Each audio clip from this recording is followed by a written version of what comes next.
Akhandam Satchidanandam Avang Manasagocharam Atmanam Akhiladharam Ashraye Bhishta Siddhai.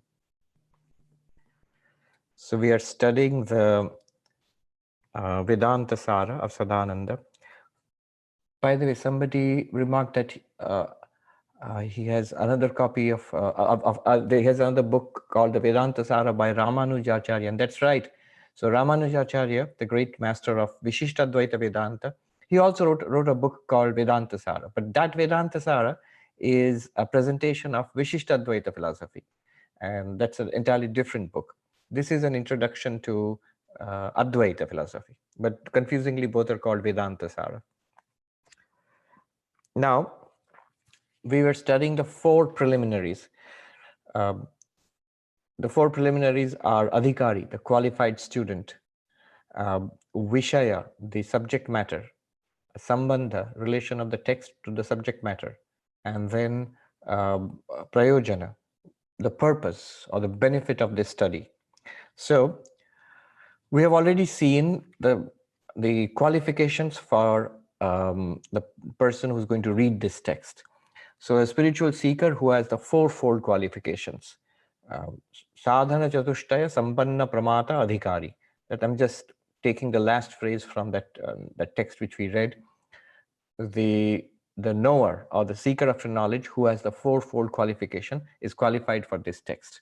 What are the fourfold qualifications? Viveka, discernment between eternal and non-eternal; vairagya, a dispassion towards the non-eternal; the Shat Sampatti, the six treasures which are important in our spiritual journey; and the Mumukshutvam, which means intense desire for freedom.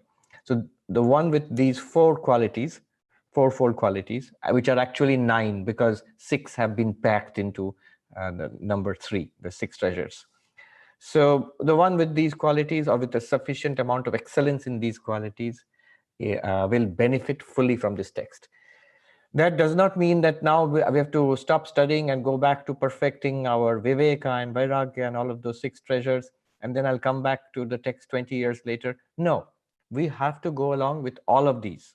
We have to study, we have to develop those qualities, we have to carry on our meditation. All of those practices have to go hand in hand. Just that one must keep an eye on those fourfold qualities, that we have to develop them to a certain level before this thing becomes effective. Now, that was just the first of the 4 preliminaries. The first one, adhikari, qualified seeker or qualified reader. Then the second of the 4 preliminaries was vishaya, subject matter. What are we studying here? So we are going to go to that now. Text number 27. Text number 27. Those who have a book, you can refer to that, or the PDF. The PDF has the added advantage of having an English transliteration. So when I read out the Sanskrit, you can actually follow. Those who can't read the Sanskrit letters, you can follow in the transliteration.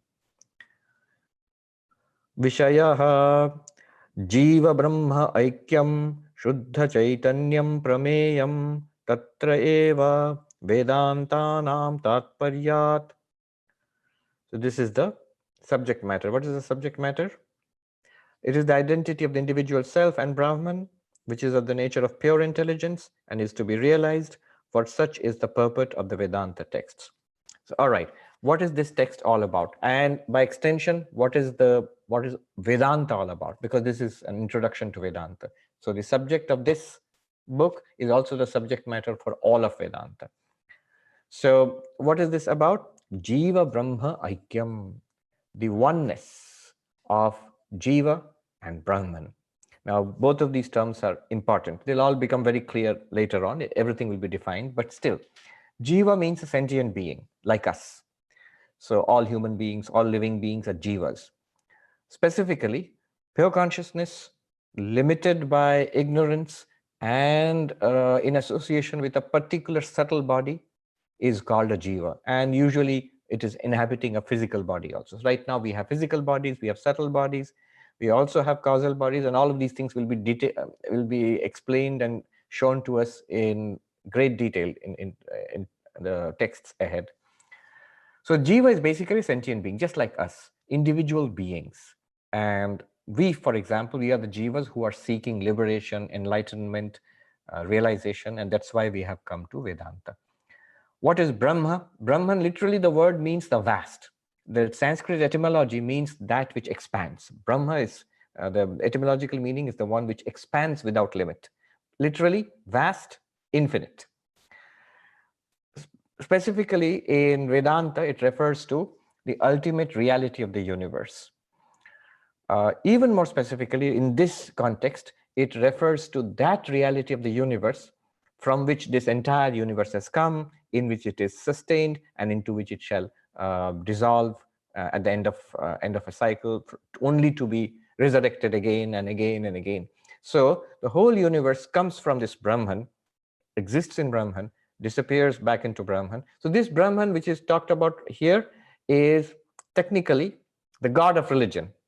In religion, God is the creator and the preserver and ultimately the dissolver of the universe.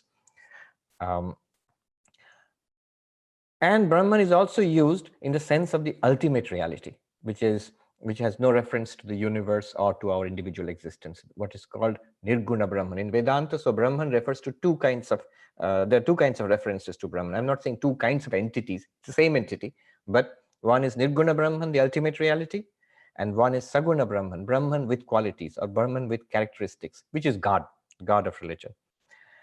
So here it is being said, the identity of the individual with Brahman, and here the word Brahman, preliminary meaning is Saguna Brahman, ultimate meaning will be Nirguna Brahman.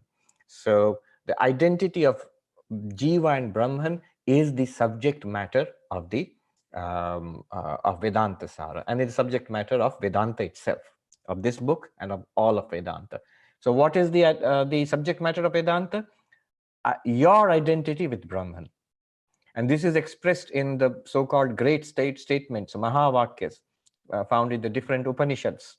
The famous Tattvamasi, that thou art. See, this is what is being taught there. The identity of Jiva and Brahman. Of Tattvamasi, Tat refers to Brahman, Tvam refers to you, the Jiva, and Asi means you are that. That thou art.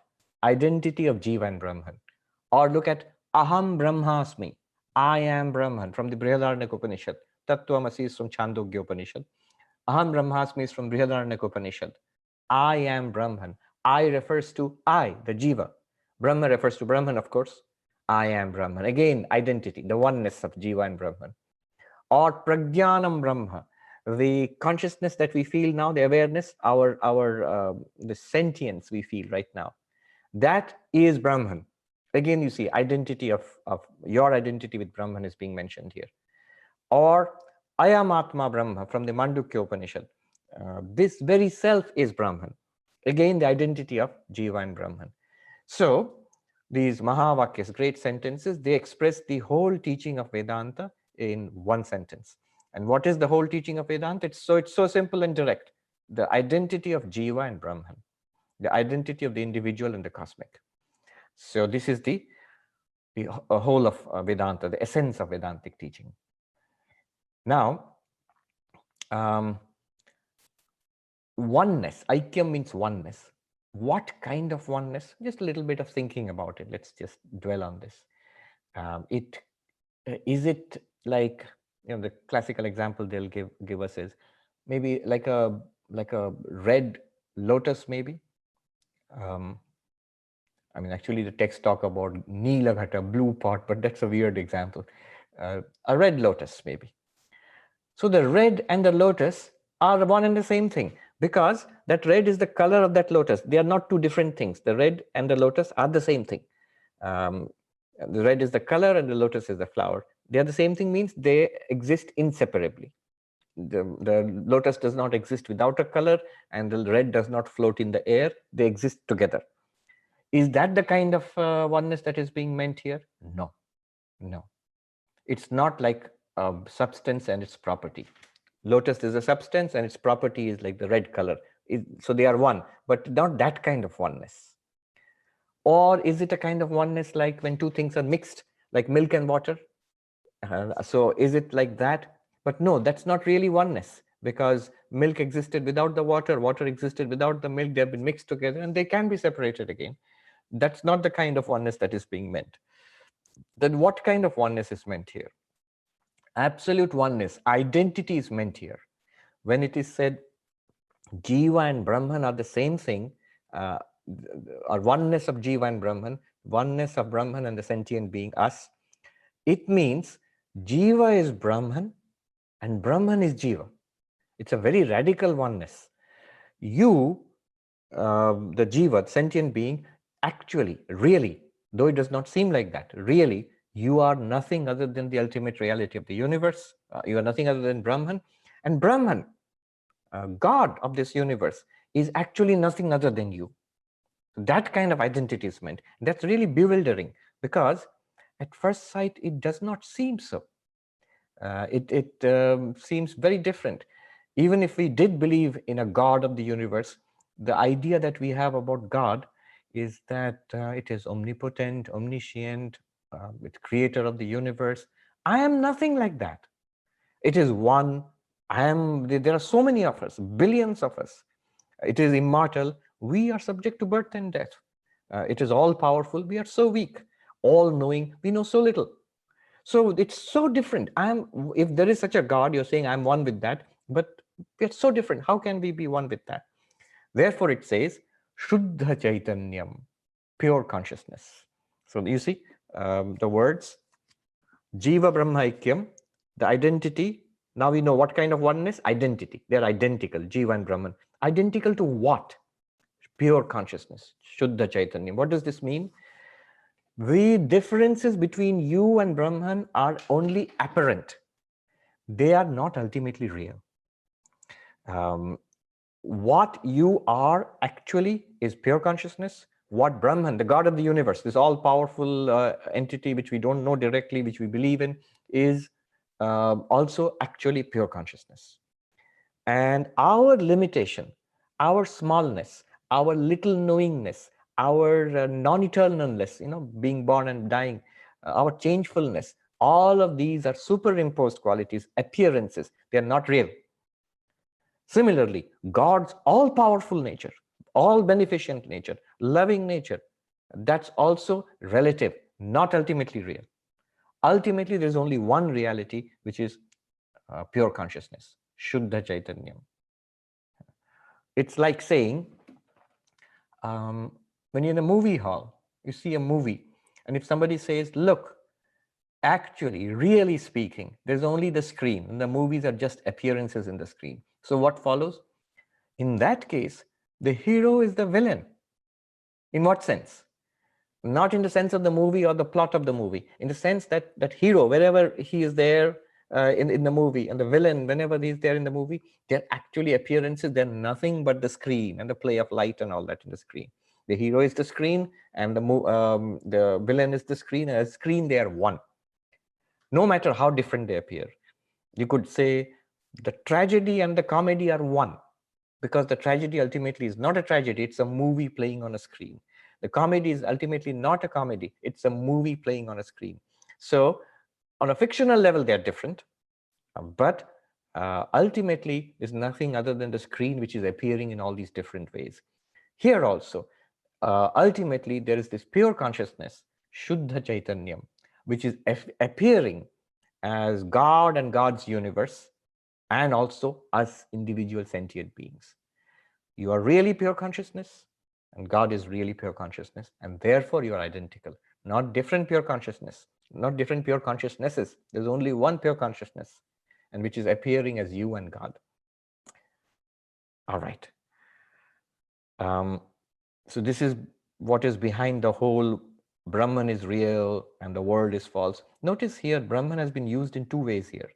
One is Jiva Brahma Ikyam, the identity of your identity with Brahman. There you are the Jiva. The moment you are Jiva, then Brahman means Saguna Brahman, God. Identity of these two apparently polar opposites.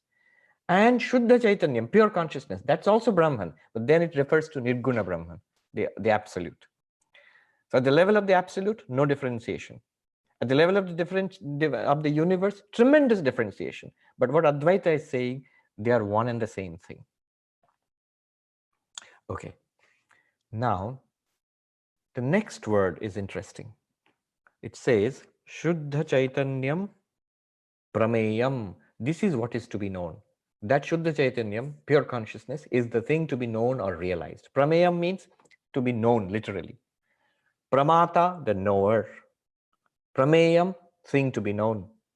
Pramana, the source of knowledge. So, for example, I am the Pramata, knower. And this pen is the Prameyam, the known. And my eyes are the source of knowledge, Pramanam.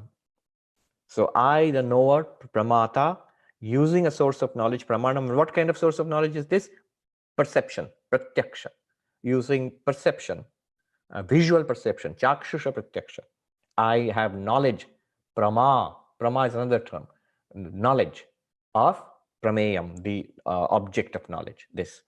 So I've defined four terms here, or indicated four terms. Pramata, knower. Pramanam, instrument of knowledge. Prameyam, object of knowledge, what is to be known. And Prama, the knowledge itself. All these divisions are possible. And that's how we carry out our daily activities. All our activities depend on this kind of knowledge. The very fact of me talking to you right now is because I have my sense organs which are giving me, the knower, knowledge of the world, how to operate this computer, how to read this book, and then how to talk to you. All of this is deployed because in the background there is knowledge. I am the knower. There is things to be known, and there are ways of knowing it, and there is knowledge. Now the problem will be if you say pure consciousness is to be known. Didn't you follow this? This is fun. Didn't you just say it is beyond all attributes, beyond all qualifications? Then isn't knowability also a kind of qualification? You can at least say pure consciousness. You can't say it is red or white or blue, it is not big or small, but you can at least say that it is knowable because you just said it is the thing to be known. So how is that beyond all qualifications? That's one. Even more damaging, the moment you say knowable, then aren't you importing the entire realm of duality into it?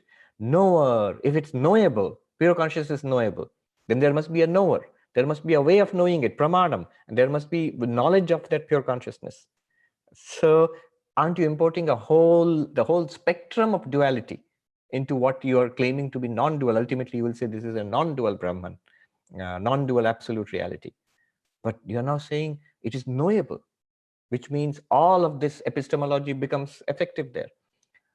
Again, another problem. Aren't you going against your own Upanishads? Didn't you just say that Vedanta is Upanishads?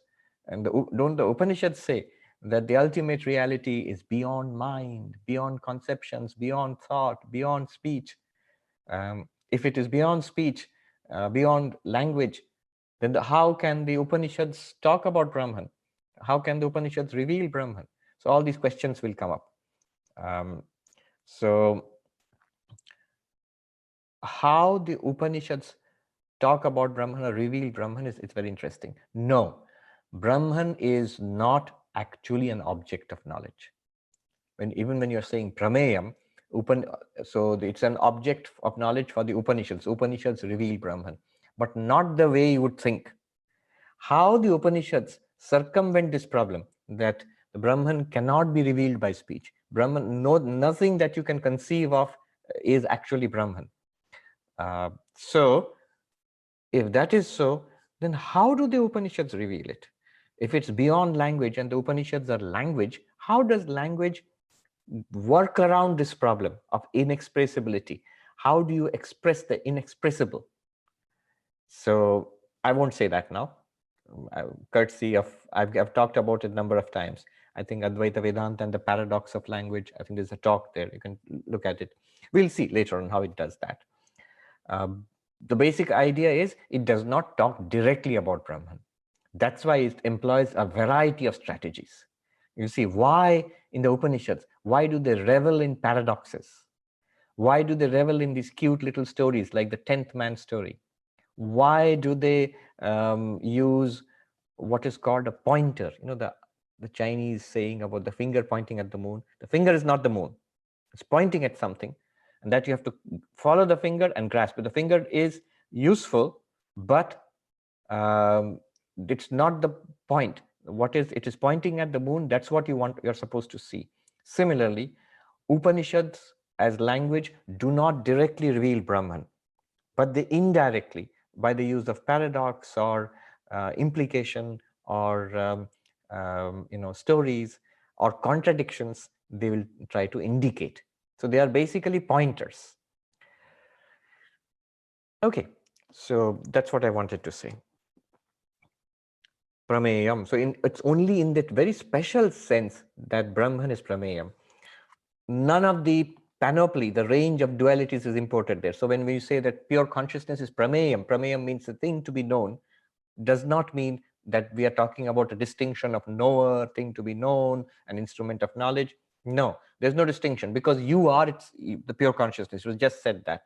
So you cannot be distinct from it. It's just said you are that absolute reality. You are pure consciousness. And if that is to be known, you are actually to be known. And you cannot be a separate knower.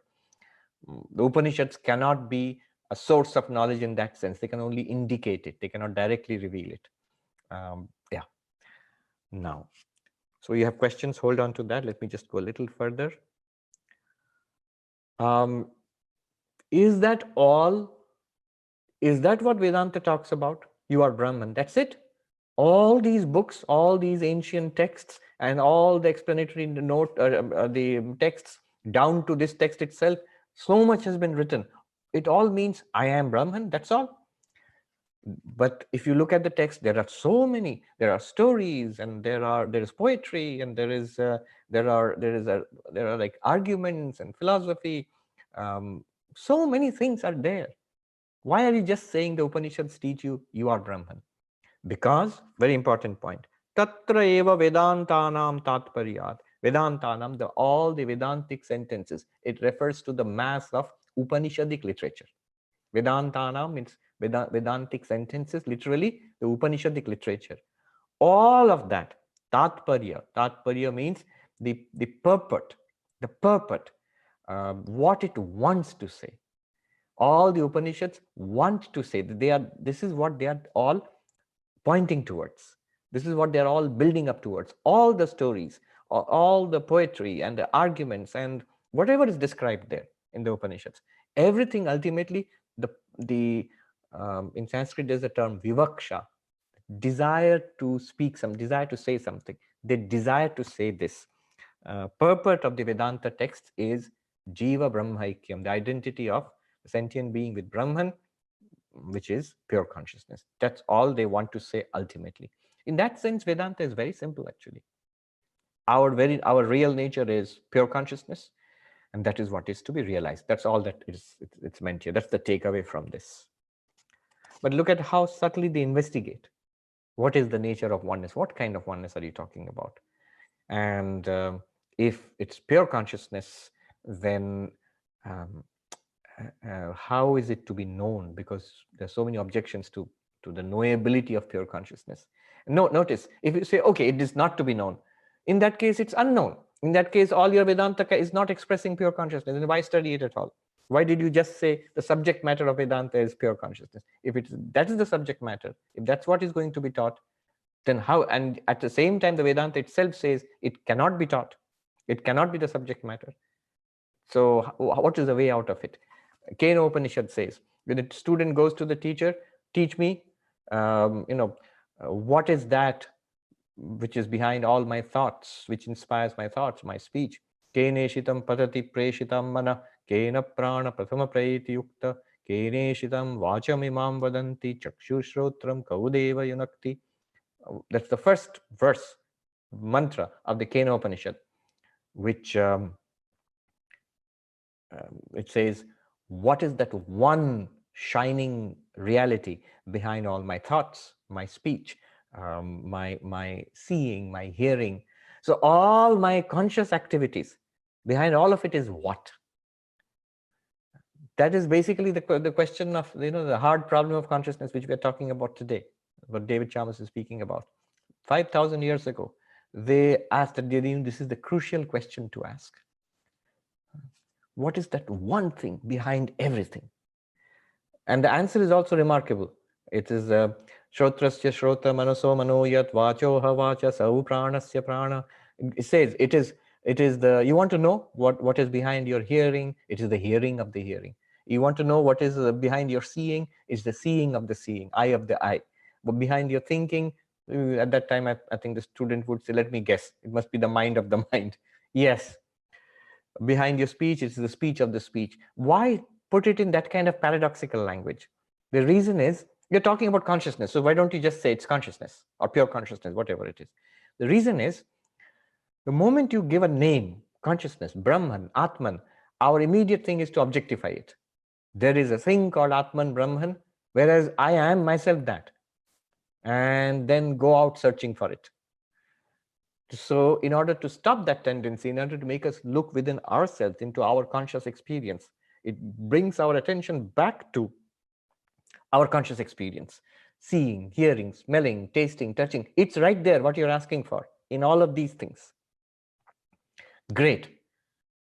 Then the student is asking, you can imagine the student asking, this is wonderful, please teach me.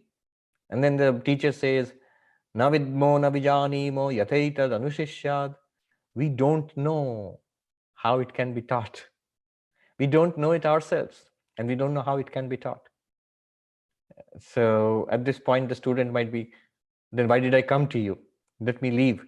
It's exactly what is going on here. Can it be known? Can it be taught? So no, it can't be known. It's not an object of knowledge. It can't be taught.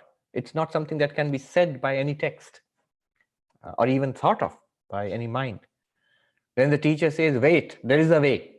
There's a way of realizing this. The ancients have taught us that way. It worked in our case, and it might work for you. Let me tell you what that is. And then, the classic, the Upanishad says, the teacher says, Anya devata avidita datho avidita dadhi. It is other than the known, other than the unknown. Now, what is other than the known and what is other than the unknown? You only, the knower. The real nature of the knower is that which knows everything or does not know something.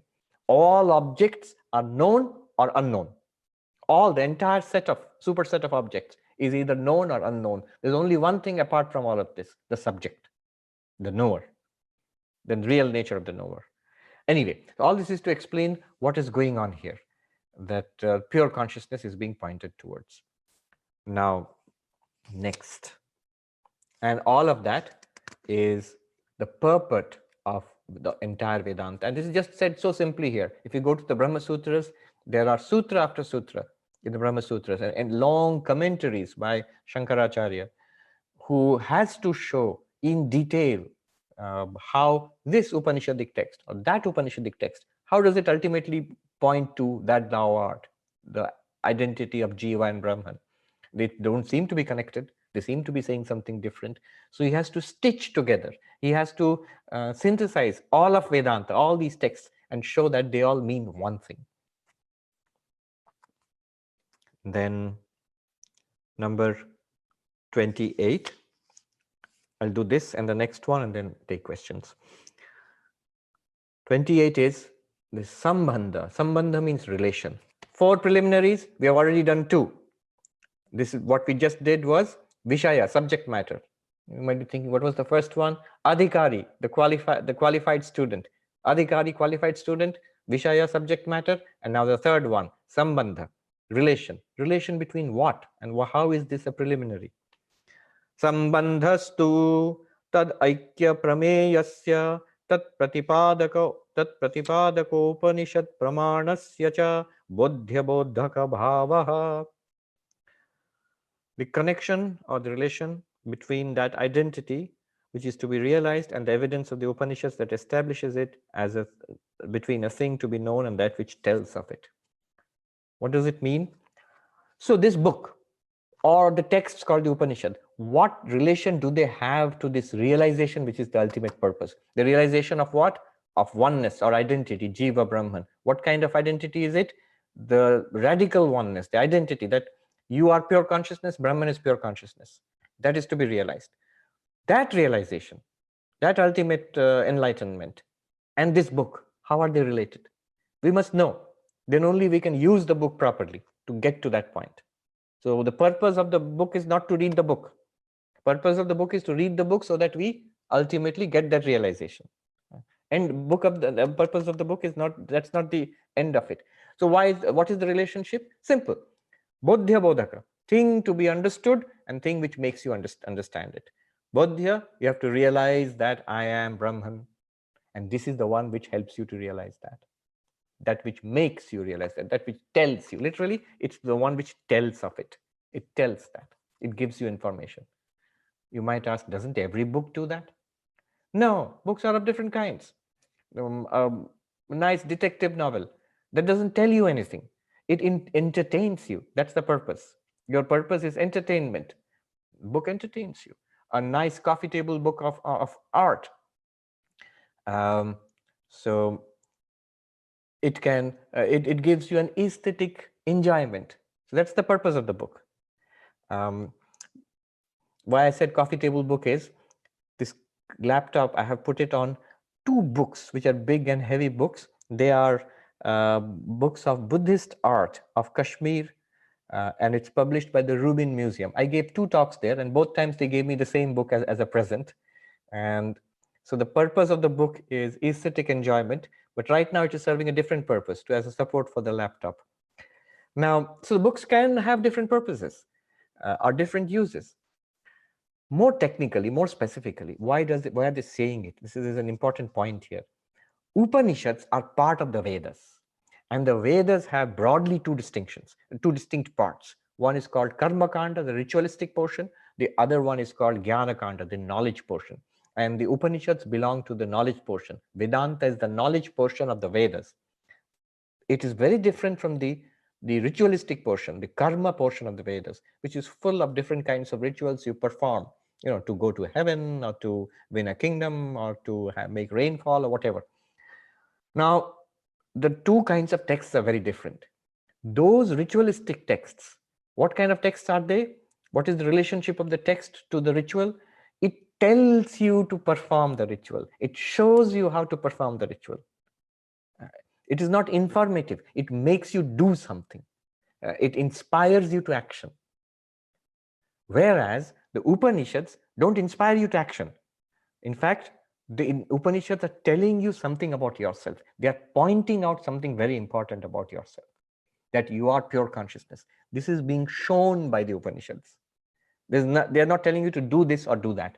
And this is very important, because if you're a Vedic student, you're used to that kind of Vedic knowledge, ritualistic knowledge, which is various kinds of rituals. What are they meant for? How to perform them? And we should perform them. They are inspiring us to perform it.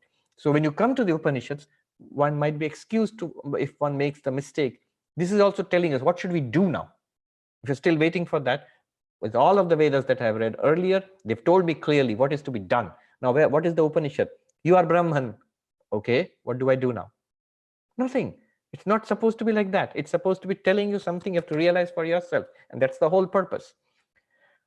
Swami Sarvapriyananda is to tell us, when he would teach us Vedanta, he told us about his teacher, who was a great Vedanta master in our monastery. I can tell his name, he has passed on now. Swami Mukhananda. So he was quite a picturesque character. He was this huge man and pot-bellied and with a long flowing beard, which was rare for monks of our order, because we are usually clean shaven. So he had white hair, long flowing beard, and just like a rishi, pictures you get depictions. And he was always feeling hot, so he had this bamboo hand fan, which would fan himself all the while. And the more excited he got, he would fan himself. And that's the way he would bless people. So I've seen him, and I've received those blessings. The blessings is when you bow down to him, he will hit you on the head with the fan, tap you in the head with the fan. So I've been tapped many times. I don't know, that's why I'm bald also. I don't know. So Swami Mukhananda, he was a great Vedanta teacher. Not for us, because by the time we went for training, for studies, he had already sort of retired. He was too old to teach. But Sarvapriyananda used to give us stories of how he taught. So when he's teaching this portion, what is the distinction between a text which tells you something and which commands you to do something? He comes to the class, and he had a high-pitched voice. So Atmapriyanji imitates him beautifully. He says, he comes to the class and all the novices are sitting, the brahmacharis. He suddenly barks, "You, get me a glass of water." And this brahmachari gets up, "Stop, sit down." And he sits down. Then he says, "Look, the grass is green." They go, "Yeah, grass is green. So, get me a glass of water." He stands up again. "Fool, sit down." You see the difference between the two kinds of texts. One is telling you a fact, and that confuses the brahmachari. I mean, he's like, "What am I supposed to do with this? Grass is green." Nothing. It's a fact. And it's an unimportant fact, maybe. And you are Brahman is an all-important fact. But just like that, it's a fact. It's to be realized. It's to be known. Get a glass of water is like the ritualistic portion of the Vedas. There's some action to be done. And that is so easily understood by us. That's why the brahmachari happily stood up. "I know what to do with this. Get a glass of water, that's easy." And that's why the Swami barked, "Fool, sit down." So that's the point. Bodhya bodhaka bhava, the relation of something to be explained and the explainer. What does it explain? And so what is to be explained? Tad aikya prameyasya, that identity. What identity? Jiva Brahman identity. Prameya, thing to be known. What is the thing to be known? Pure consciousness, realized. And what is the one which explains all this? Tat pratipadaka Upanishad pramanasya. The Upanishads, which are the source of knowledge, which explain that or which establish that identity. Between these two, the relation is bodhya bodhaka, thing to be realized and the thing which makes you realize. Okay. The last of the four preliminaries, prayojanam, the purpose of all of this. I'll just say that and stop and take the questions. Purpose of all of this study. Prayojanam tu tad aikya prameyagata ajnana nivritti swaswarupa ananda avaptischa tarati shokam atmavit ityadi shrutehe brahmavid brahmeva bhavati ityadi shrutescha. All right. Prayojanam, the benefit or the purpose or the necessity of this study. So the necessity here is to remove the ignorance about that identity. What identity? What you're going to study? You are Brahman. We are ignorant of that. We must admit, we just heard about this. I don't know what you're talking about. Yes, that's the very thing that is to be removed. The purpose is to remove this ignorance. Why? What's the purpose of that? He says, Swaswarupa Ananda Avapti, to attain that bliss which is your own nature. Swarupa Ananda, your own nature is that bliss, to attain that bliss. Where do you get this from? Tarati Shokam Atmavit. Upanishads themselves say that. The knower of the self goes beyond sorrow, which is from Chandogya Upanishad. Brahmavid Brahmeva Bhavati. Mundaka Upanishad says that the knower of Brahman is Brahman, is Brahman. Brahmeva is virtually Brahman, or becomes Brahman. Becomes means is Brahman, realizes Brahman. Ityadi Shrutescha. From all these and many other Upanishadic texts. Shruti means Upanishads or Vedic texts. From all these Upanishadic texts, we know the purpose is transcendence of sorrow and attainment of our infinite nature, which is infinite bliss. All right, 2 points here.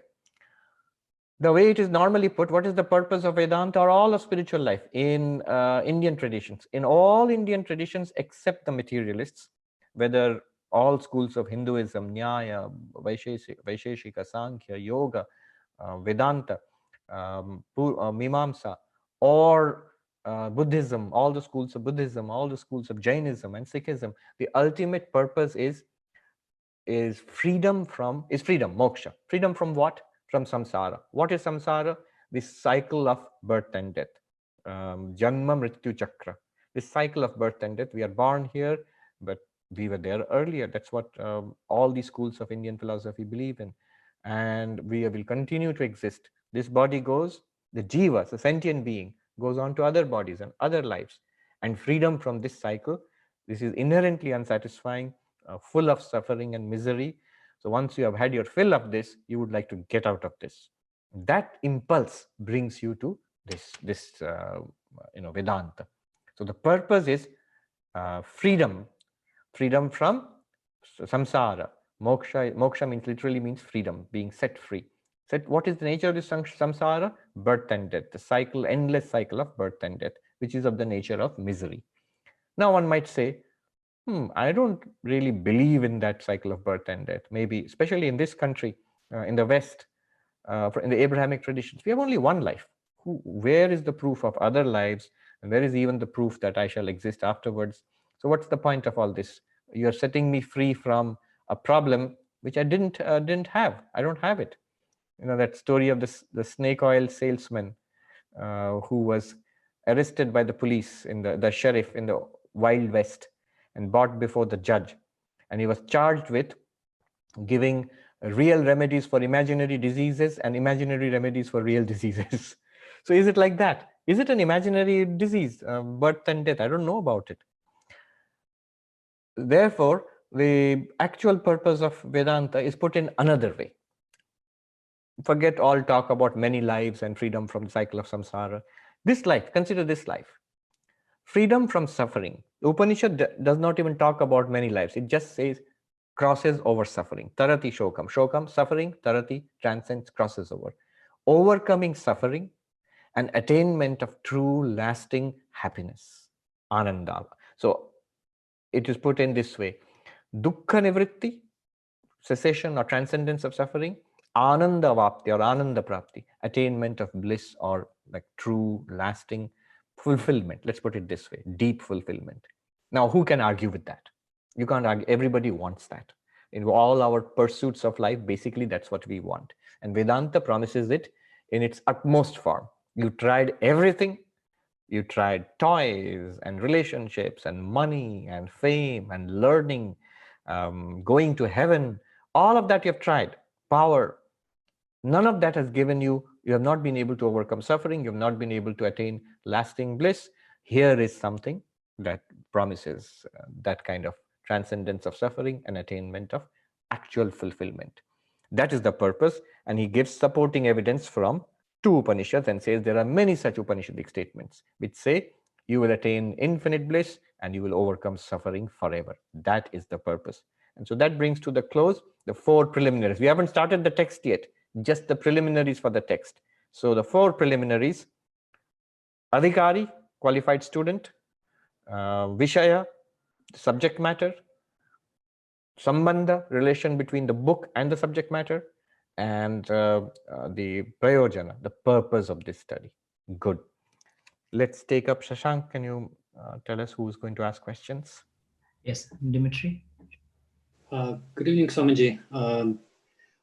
Quick question, like if I understand correctly, that intellectually I realize the message that you are now conveying, and also practically when I try to see in a moment, I see that I'm nothing that I am able to objectify or observe or experience. Then this is like I cannot disprove it. I can like it's a truth for me. Then the next step is really like, but in order for me to attain this everlasting happiness and bliss, this is the other knowledge of Vedanta that is kind of bhakti yoga and karma yoga that one needs to practice to change the qualities of jiva in order to have a different kind of experience, while keeping in mind that it's just a temporary thing that eventually will, well, I don't know actually how to continue from here. Right. I understand what you're trying to say. No. The bliss which is used, that's why I'm careful about using the term bliss. The moment we say bliss, we feel it's some kind of deeply fulfilling experience, a feeling, an emotion, a joy, a peace, something experience, which is very nice. Is that what is meant here? No. When it says Ananda Prapti, notice it qualified it by Swaswarupa, one's own real nature, which is of the nature of Ananda or bliss. So that's why I said fulfillment. What is meant here? It's so just as when you say Brahman is pure being, it's not when you attain Brahman, is it a particular thing that you attain? Is Brahman one kind of existing thing? No, it is being or existence itself. When you say Brahman is pure consciousness, so is it a kind of conscious experience? You see something, hear something, or a mystical experience or something? No, it is consciousness itself, which is at the root of all conscious experiences. Similarly, when you say Ananda, is it a particularly brilliant, thrilling kind of experience, which is very pleasing and very, very nice? No, it is that which is at the root of all fulfillment, all our desires, our drives to fulfillment. Those are all manifestations of this one thing. Just as existence, Sat, pure being, is not a thing which exists. Pure consciousness is not a particular kind of conscious experience. Pure bliss is not a particular kind of bliss. So it is rather, so you can put it this way, all fulfillment, fulfillment without limit, which is manifested in different ways. Once you attain that, that's the nature of Brahman. You don't need to do other things for that. It is done. Your nature is of unlimited fulfillment. One Swami put it this way: to prevent this kind of confusion, this teacher said, Ananda, bliss, can be understood as limitlessness. It is the very limitlessness of existence and awareness which is Ananda. What is the argument for this? Because a traditional scholar would immediately say, your Swami can say whatever he likes. Where is the Upanishadic proof for this? So the Upanishadic proof is, in the Chandogya Upanishad, it is said, Yo vai bhuma tat sukham nalpe sukham asti. There is no true happiness in the limited. No lasting happiness in the limited, no matter whatever it is. Then what is lasting happiness? Yo vai bhuma tat sukham. That which is the infinite. Bhuma literally means the vast. That which is the vast, that is real happiness. So every other limited kind of happiness, you're going to overflow that one day. You are going to be tired of it. It's going to disappoint you one day. Only the infinite will fulfill you, because you are the infinite. And that infinite is not a thing out there. What is that infinite? Being and consciousness. What being? Not a thing that exists, but being itself. What consciousness? Not a particular kind of consciousness, not a particular conscious experience, not even a particular mystical experience, not even nirvikalpa samadhi, but that which makes all these experiences, worldly and spiritual, secular and sacred, all of it possible. May I ask like a clarifying point here? So yes. This is very clear. This is like yes, it makes so much sense. Then shall I just stay with this knowledge and stay with this knowledge? Moment.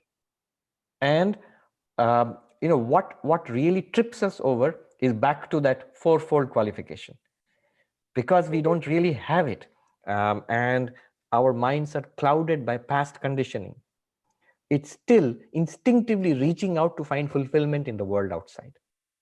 So for a spiritual seeker, it might not be a gross form of thrill seeking or pleasure seeking outside. It might be a more superior kind of, a pure kind of joy. Nothing wrong with it, but that's not the Ananda which is being spoken of here. No more than a thing in the world outside is the being which is being spoken of here. Yeah. So what is to be done, if you ask specifically, that purificatory process where meditation and service and devotion, all of those things continue, because they are changing the mind. You are not the mind, they're changing the mind. They are actually removing those urges to flow outwards into the world. And use Vedanta to become more and more clear about what is this that you have discovered, this being, consciousness, bliss. What is it that you have discovered? I mentioned in that talk and Google talk, when I quoted Heidegger, the importance of this question, that he says this question is the question of the first rank. Why? Because we were asking about something that is the widest. It includes everything. That is the deepest. That is before any other kind of question, and also the most fundamental of questions, because it questions itself. That bliss. Now, what kind of bliss would that be? That which is at the foundation of all bliss, that which includes all bliss, And that which is not a thing out there, rather is at the root, is at the source of all bliss. That is the Ananda we are talking about. And it will become more and more clear. What Vedanta does is, once you discover what is being talked about, it shows you what kind of thing it is that you have discovered. All right, a good example would be Sri Ramakrishna's story of the washerman. So the washerman found a diamond, a big diamond, and he didn't know, being a poor washerman, he didn't know the true value of it. He just thought it was a stone, and he used it to scrub clothes. For this, you have to imagine the washermen on the banks of rivers in India. So they take your clothes out there. The washing machine is the river itself, and they will scrub your clothes and let it dry on the river banks. So they need a scrubbing stone.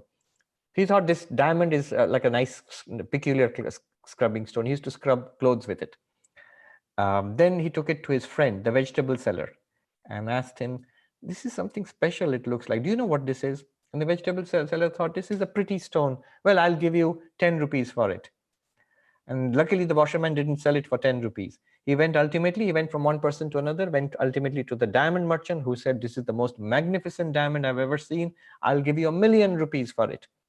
And the washerman, all his needs and his poverty were removed, because the diamond brought him whatever he could want in life. Now, the moral of the story is, we have discovered the diamond, but once you begin to understand what this witness consciousness is, but we are still using it for scrubbing clothes. What are we using this for? We are using it for seeing, smelling, tasting, touching. We are using it for thinking, for remembering and forgetting, desiring, hating, loving, questing. All of these are scrubbing clothes. Now, you ultimately, when you realize, Vedanta comes like the diamond merchant and shows you the real nature of what you have got, already got. It's you, actually. Just by seeing that, right, that realization that I am this pure consciousness, you're actually set free of all of that. That's what's going to happen as we dwell on the Vedantic truth and stay with it, what you have got. Yeah. Thank you. Manish?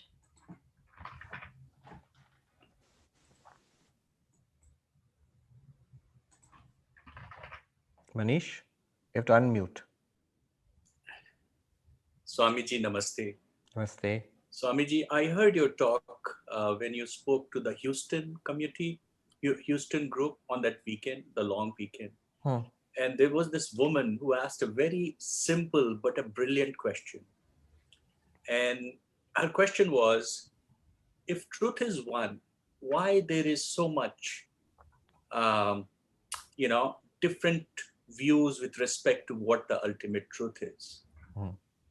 And I think today you nailed it. I was kind of a little surprised by your answer the other day, because you seem to imply that probably nobody knows that, at least amongst the people who are here today. And I've always struggled with this, because I believe that the problem is in the terminology we use in the interpretation of the Sanskrit texts. Things like where there is no attribute. The Upanishads say neti, neti. But the moment we put a word, some language to it, the moment, people start thinking about in different ways. The use of the word knowledge. A specific question about this? Where is this going? Well, Swamiji, my question is there some work that has been done with respect to this? Is there somebody who I'm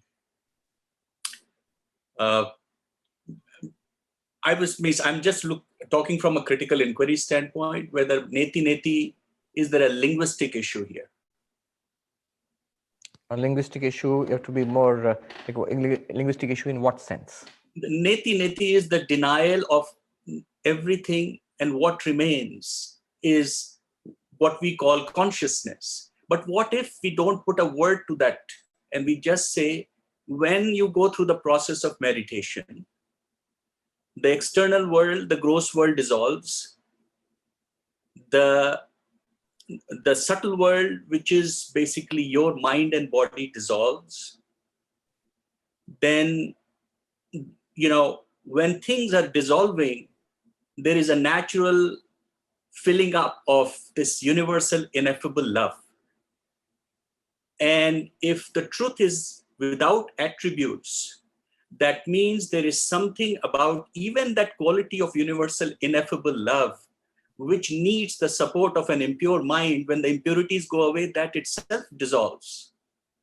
And perhaps that transition itself is Ananda, where the most powerful thing in the world, which is you can, all right, you can understand it in your own way, but also I would suggest you pay attention to what the text is saying and what I'm saying about the text. It's good to think about it independently and come to conclusions. But first of all, the first process is Shravana, is careful listening and study, so that you can say what the text said, what is the standard Vedantic interpretation. After that, you can think about it. So for example, neti neti, not this, whatever is presented as an object, external world, that is not Brahman, not the Atman. The body is not the Atman because it's presented to you. Iti, this is this body. Is it Brahman? No. Or is it the Atman? No. This prana? No. This mind? No. This this intellect? No. Then the causal body beyond that, this Anandamaya, is it that? No. When you have exhausted everything that is presented as an object, the natural tendency will be to conclude, then there's nothing. It's all a void, shunyam. The second neti comes into play there. Not even that. Then what is left? So what they're pointing towards is that consciousness, the pure consciousness to which all of this is appearing. That is appearing as a presence, that is appearing as an absence, all of that, beyond all of that, shining upon all of that is you, the consciousness. That's what is being pointed out. Yeah. Prabhu. Yeah, Maharaj. Aham Brahmasmi is a pointer, right? Yes. I found, in this Viveka, there is this meditation tool which says Asanga Satchidananda Saprava Dvaita Varjita. I found that to be more useful in meditations because Yes. Aham Brahmasmi has this aham in it and it actually creates a problem. So what do you think about No, the aham should not create a problem, because from the aham, all that is objective has already been stripped. Before you start meditating, if you say right away, I'm going to say aham brahmasmi, that's the whole point of Vedanta, I'm not going to attend any classes. No, you will end up in serious problem, because the aham as it stands now, aham means I. The I. As it stands now, it immediately points to the ego, which is associated with body and mind. So when I say I am Brahman, I mean body and mind. This body and mind by itself is not Brahman. Ultimately it is, but then everything else is also. But right now, only this body and mind is what I mean by aham. I don't mean the whole universe. I mean just this person. And if I say I am Brahman, that's megalomania. That's just crazy. So one has to go through the whole process, which we will go through over the next few months, which will finally strip the aham of all false associations, and point to the reality of the aham. Notice, even in the meditation which you found useful, Satchidananda, Dvaita Varjitam, Swaprakasha, all of that, then it says Asmi. Asmi already means Aham Asmi. Asmi means am. So the I is implied there. I am this. So I is there. But the I must already be processed through Vedanta. The raw I, it already comes mixed up with body mind. One, as I said, in fact, the current Shankaracharya of Puri, he says he warns Vedantic students against smuggling in the body mind into Brahman. He says, you are smuggling in the mind it's like basically what happens. Whenever there is a problem, you know that you're smuggling the mind into Brahman. Yes. Thank you. Thank you. Is that all? Yes. Pranam Maharaj.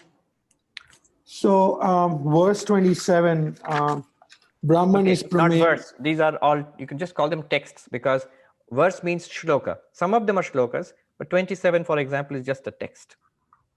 Yeah, Yes, just Maharaj. a simple point here. Go on. So text 27, Brahman is prameyam, but it is not knowable. Now, another paradoxical word, that we use a lot in teaching is experience.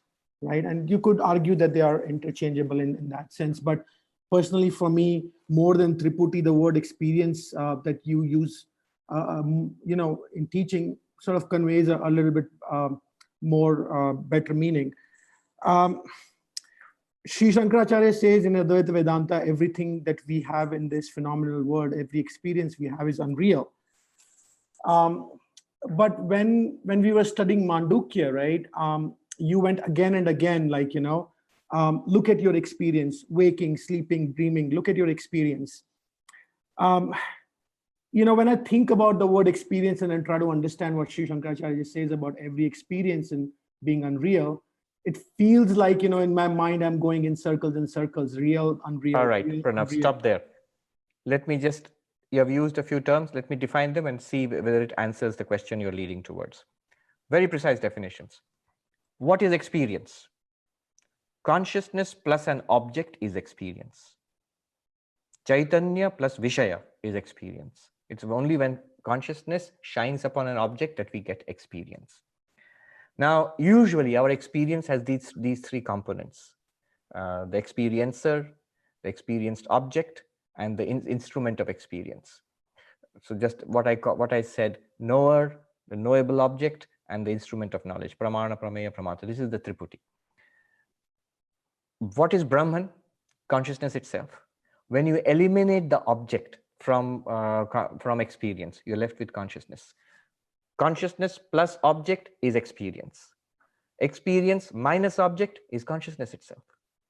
So when you drop the object from experience, or even more in detail, drop the object of experience and the source of knowledge and the pramatritvam of the pramata, the knowerhood of the knower, what is left is only the consciousness. So the definition of Brahman, what is the thing to be realized? Very beautiful definition. Anubhava matra param brahma. Experience itself is, experience only is the absolute Brahman, the ultimate reality. Experience only. Follow this carefully. Anubhava matram. Anubhava, experience. Matram, only. What is that only? You have dropped the object. You have dropped the object from experience. Why will you drop the object? Because ultimately we will see in Vedanta, the object is not real. It's not to be counted along with consciousness. There is no separate thing called an object. You drop the object, which also means in the Triputi, the knower, the knowable object, and the source of knowledge. You drop the knowable object, you drop the source of knowledge, and don't drop the knower, because the very nature of the knower is consciousness itself. Drop the knowerhood of the knower, the knowership of the knower. In Sanskrit, pramatritvam. One of the Upanishadic texts says, Vijñātāram are kena vijaniyat. How can we know? The literal translation is, my dear, how can we know the knower? How do we know the knower? You might say at first, what's the problem? Here I am, I'm the knower, I can see myself. You're seeing the body. Is the body the knower? I look inside, here are my thoughts. I know this subject. That's a thought. Is the thought itself the knower? When you go back further, then you come to something which is not an object, and that is the real knower. Real knower means the essence of the knower. So to answer your question, or what you're leading up towards, experience is consciousness plus object. Think about it. What is an experience? Very clear definition. Simple, direct definition. Consciousness plus object. Plus means, what does that plus mean? What does it mean? Consciousness shining upon, objectifying something is experience. In experience, you want to discover the ultimate reality. Experience minus object is ultimate reality, consciousness. Yeah, Maharaj, last week only I was actually reading Kena Upanishad, and there is this thing that the student says to the teacher that, I feel I know it, but I don't know. In response to teacher's question whether you understood it or not. So I feel like I over-intellectualize it sometimes, and it's probably easy to just let go and not think too much about it. I don't know if it's a cop-out or not, but I do tie myself in knots. Stop there. You have to listen carefully to what I'm saying. It's So for example, I'm listening very carefully to what you're saying. I don't know whether to let go or not, whether it's a cop out or not. Suppose you let go of this trying to understand it. Or you do not let go. You follow it up seriously, you question, read about it, think about it. In both cases, isn't it the same thing which has let go, or which is the same thing which is following up? Isn't it the same awareness? What is that which witnesses, which reveals the letting go or the not letting go?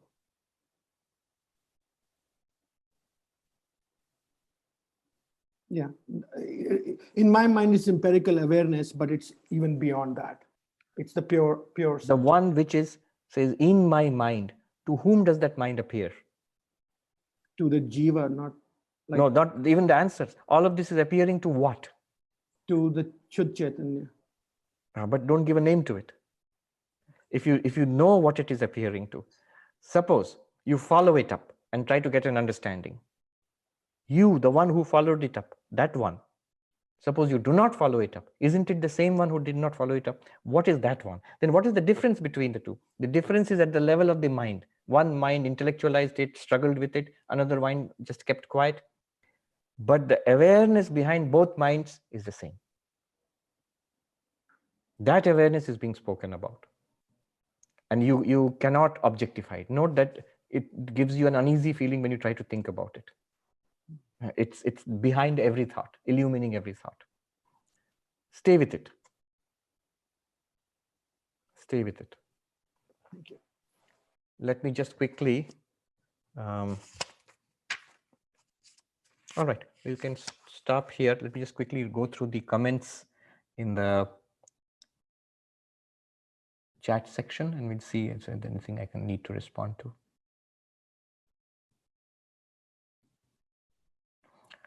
Jiva and Brahman are the same. Samrat is asking this. Why didn't Thakur accept food from Swami Vivekananda? Always make a distinction between what is at the level of appearance and what is an absolute reality. So remember, even what did you read here? Jiva and Brahman are the same. But in what sense? As pure consciousness. But the moment there is good and bad, and there is spiritual and non-spiritual, all the distinctions you have to apply. It's like asking if the bracelet and the necklace are the same, they're gold. Then why are you putting the bracelet on the wrist and the necklace on the neck? Why don't you do the other way around? No. What you put where, what you call it, you call one thing a necklace, another thing a bracelet. It's at the level of name and form and use. But the substance itself, the reality itself, is gold. Is all the study and investigation and practice basically a means of removing what is obscuring the direct knowledge? Yes, but remember, obscuring the direct knowledge, this is Gloria asking this, it is obscuring the reality, not the direct knowledge. The knowledge removes the obscuration. Do you see what I'm saying? Knowledge is not obscured. What is obscured is the reality that you are pure consciousness. And then knowledge comes and removes the obscuration. It's like the classical example of seeing a rope, the snake in a rope. It's a rope, but we don't know it, and it looks like a snake to us. What is obscured? Not the knowledge of the snake. What is obscured? What is obscured is the rope itself, not the knowledge of the rope. The appearance of the snake, the error of the snake obscures the rope. Now what you need is a knowledge of the rope to overcome the error that it is a snake. But the reality is always the rope, and that is what has become obscured. The reality is always Brahman, and that has become obscured, or that is obscured right now. And the knowledge about Brahman removes the ignorance about Brahman. And we'll see all that in detail. You know, a very beautiful book. And towards the end of it, we are still far away. What is enlightenment? How does it happen? So all those things, in minute detail, they're pointed out. How is this realization, enlightenment different from our ordinary knowing? All those things will be discussed in very precise detail. I've heard that Vaikuntha is spiritual. Where is that situated? Is it Saguna Brahman? It is Saguna Brahman. But remember, I will always say Vaikuntha is the highest heaven, a spiritual heaven. But I'll always say, when we are studying something like this, it's always a good practice to remain confined within the text. A traditional scholar would have scolded you at this point and said, where is this Vaikuntha? Where did it ever come up in this discussion? Nowhere. Why are you bringing it up? So look at the author. They're so precise. Every word they use is being defined very soon. So they don't mean any. They don't want to use anything that is undefined. But to answer your question, in dualistic Vedanta, Dvaita, Vishishta Dvaita, where the ultimate reality is God, Saguna Brahman. They don't have a conception of something beyond, an absolute beyond Saguna Brahman. So God exists, God, the heaven exists, and your whole idea is to go to that highest heaven, which is called Vaikuntha in Vaishnavism. And that you do by bhakti. All of that, Vedanta here, Advaita Vedanta will say, that's all relative. Beyond all of that, beyond God, beyond the individual, beyond heaven, all of that is this absolute pure consciousness which you are. Om Shanti Shanti Shanti Hari Om Tat Sat Shri Ram Krishnarpanamastu.